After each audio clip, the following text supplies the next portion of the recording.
arewa maso yammacin ƙasar ke samun agaji wajen fafatattakar 'yan bindiga daga sojojin jamhuriyar Nijar.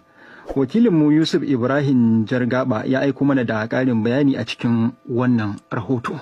Al'ummar yankunan ƙananan hukumomin Zirmi da Jibiya da ke jihohin Katsina da Zamfara sun yi amanna da irin yadda dakarun jamhuriyar Nijar ke tallafa musu wajen dakile hare-haren 'yan bindigar.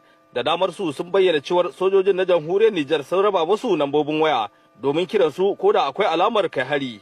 Ga dai abin da wasu su ke cewa an ɗaya musu kilomita 30 daga nan inda suke zuwa can wana su sojojin na Nijar kilomita 30 aka ba su izini su shiga kayan su cikin Nijar ɗinsu. In sun ji labari sun ba lambobin mutane su kira su kuma ana kiransu kuma sanai ya kai su. Wallahi tallahi in ka faɗa musu ko minti biyar ba ai wallahi su sun sadaukar da kansu tsakaninsu da Allah suke yi sai dai a kashe su tahiya suke da motocinsu da komi sai sun raka.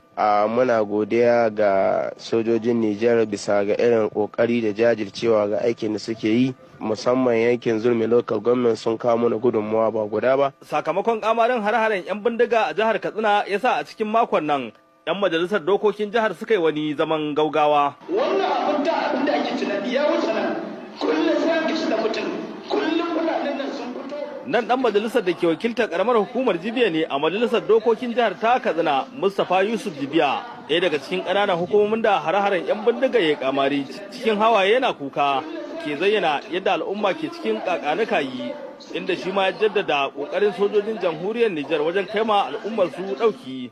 Hatta kai al'ummar mu ba su son ki su kira jami'an tsaro na Najeriya har sun kwammace mu al'ummar mu da suka shahi karamar hukumar Jibiya su yi sha'awar su kira jami'an tsaro na Nijar suna kawo musu dauki na gaugawa take yanke idan abu ya faru. Sai dai masana sha'anin tsaro na ganin ya kamata mahukunta su canza lale wajen samar da tsaro ga al'umma. Ganin abun mamaki ne a ce al'umma su dogara da sojojin wata ƙasa wajen ba su tsaro. Mejo Bishil Galma mai murabus masanin tsaro ne a Najeriya. Sojojin Najeriya ne Niger ne sukan zo har Jibiya su aka fi buga ma waya su zo su kawo musu agaji idan irin wayannan mutane su zo. Wai yazu billahi me ke faruwa ne? Shi gwamna Masari ai ba zama kawai zai yi ba ya zauna yana lamenting. Tashi zai yi tsaye kawai ya fito in ma ba zai iya zuwa Abuja ba ya conference da shi da shugaban kasa. Ga abin da muke ciki. Yaya za a ce muna da sojoji irin namu na Najeriya wanda yake an san su da hazaka kuma suna yaki an sa su a wannan wuri suna operation a ce sai dai mu jira sai sojojin makwauta wannan abun kunya ne gaskiya na Allah da Nabi ya kamata shugaban kasa ya tashi ya duba. A duk lokacin da aka kaddamar da wani hari mahukunta kan jajanta da yin hubbasar kakkaɓe maharan abinda al'ummar da ke fuskanta hare-haren ke ganin har yanzu sun gaza sanin lokacin da hakan zai tabbata. Yusuf Ibrahim Jargaba DW Hausa daga Katsina a Najeriya.